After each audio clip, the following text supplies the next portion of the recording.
بہادری اور شجاعت کے پیکر داماد رسول صلی اللہ علیہ وآلہ وسلم ابو الحسن رضی اللہ تعالی عنہ خلیفہ چہارم حضرت علی رضی اللہ تعالی عنہ سخت سے سخت مارکوں میں بھی ہمیشہ ثابت قدم رہے۔ بڑے بڑے جنگجو آپ کے ساتھ مقابلے سے ڈرتے تھے۔ سیدنا حضرت علی المرتضیٰ رضی اللہ تعالی عنہ غزوہ تبوک کے علاوہ تمام غزوات میں شریک ہوئے۔ آپ نے ہر مارکے میں اپنی شجاعت و بہادری اور فداکاری کا لوہا منوایا۔ آپ رضی اللہ تعالی عنہ کو شجاعت کے علاوہ علم و فضل میں بھی کمال حاصل تھا۔ حدیث نبوی صلی اللہ علیہ وآلہ وسلم ہے کہ میں علم کا شہر اور علی اس کا دروازہ ہیں۔ حضرت عثمان کے دور خلافت کی آخری حصے میں پیدا ہونے والے انتظامی اور سیاسی مسائل ان کی شہادت کے بعد بحران کی شکل اختیار کر گئے۔ آپ رضی اللہ تعالی عنہ کی شہادت کے بعد 3 دن تک کوئی جانشین منتخب نہ ہو سکا۔ ہر طرف باغیوں کا زور تھا اور مدینہ میں عجیب افراتفری کا عالم تھا۔ حکومتی انتظام بحال کرنے کے لیے یہ ضروری تھا کہ فوری طور پر خلیفہ کا انتخاب کیا جائے۔ چنانچہ انصار و سہاجت بزرگوں نے اکٹھے ہو کر حضرت علی رضی اللہ تعالی عنہ سے درخواست کی کہ وہ خلافت کا عہدہ قبول کریں۔ آپ نے پہلے تو عہدہ قبول کرنے سے بار بار انکار کیا، لیکن صحابہ کرام کے پہم اصرار پر بالآخر مان گئے۔ چنانچہ ذی الحج 535 میں آپ نے منصب خلافت پر قدم رکھا۔ آپ رضی اللہ تعالی عنہ کا نام علی، لقب حیدر و مرتضیٰ، کنیت ابو الحسن و ابو تراب اور نسب حضور صلی اللہ علیہ وآلہ وسلم کے بہت قریب ہے۔ حضرت علی بچپن سے نہ صرف حضور صلی اللہ علیہ وآلہ وسلم کے ساتھ رہے بلکہ آپ صلی اللہ علیہ وآلہ وسلم ہی کی آغوش محبت میں پرورش پائی۔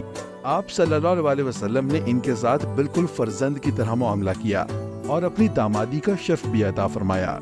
حضرت علی کے دور خلافت میں آنے والی مشکلات کو سمجھنا ہے تو ان حالات کا بغور جائزہ لینا ضروری ہے جو حضرت عثمان غنی رضی اللہ تعالی عنہ کی شہادت کا پیش خیمہ ثابت ہوئے۔ حضرت علی کے دور خلافت میں جتنے بھی مسائل اور فتنے ظاہر ہوئے ان کی جڑیں حضرت عثمان غنی رضی اللہ تعالی عنہ کے دور خلافت میں مضبوط ہوئیں۔ جو باغی شہادت عثمان غنی رضی اللہ تعالی عنہ کا باعث بنے وہی باغی حضرت علی رضی اللہ تعالی عنہ کو خلافت سے اتارنا چاہتے تھے، کیونکہ حضرت عثمان کو شہید کر کے وہ خود برسر اقتدار آنا چاہتے تھے، مگر خلافت کی باغ دوڑ حضرت علی کو سونپ دی گئی، جس سے وہ سب قوتیں جو حضرت عثمان کے خلاف تھیں وہ شہادت عثمان کے بعد حضرت علی کے خلاف برسر پیکار ہو گئیں۔ آپ رضی اللہ تعالی عنہ نے خلیفہ بننے کے بعد ایک خطبہ دیا جس کے سامعین میں باغی بھی شامل تھے۔ اس میں آپ نے باغیوں کے اس طبقے کو اپیل کرنے کی کوشش کی جو اصل میں مخلص تھے لیکن محض حضرت علی کے نام پر کیے گئے پروپیگنڈا سے متاثر ہو کر باغیوں کے ساتھ مل گئے تھے۔ آپ نے انہیں باور کروانے کی کوشش کی کہ انہوں نے حضرت عثمان رضی اللہ تعالی عنہ کو شہید کر کے اور بغاوت کا ارتکاب کر کے کتنے بڑے جرم کا ارتکاب کیا ہے، لیکن آپ کا عہد خلافت سارے کا سارا خانہ جنگیوں میں گزرا، اس لیے آپ کو نظام حکومت کی اصلاح کرنے کے لیے بہت ہی کم وقت ملا۔ لیکن پھر بھی آپ رضی اللہ تعالی عنہ نے فوجی چھاونیوں کی تعداد میں اضافہ کیا، صیغہ مال میں بہت سی اصلاحات کی جس سے بیت المال کی آمدنی بڑھ گئی، اموال کے اخلاق کی نگرانی خود کرتے اور احتساب فرماتے۔ محکمہ پولیس جس کی بنیاد حضرت عمر رضی اللہ تعالی عنہ نے رکھی تھی، اس کی تکمیل بھی حضرت علی رضی اللہ تعالی عنہ کے زمانے میں ہوئی اور ایک باقاعدہ پولیس کے دستے کا قیام عمل میں آیا جسے شرطہ کہتے تھے۔ تاریخ کی ورق گردانی سے معلوم ہوتا ہے کہ آپ رضی اللہ تعالی عنہ کی شہادت خوارج کی کارستانی کا شاخسانہ تھا۔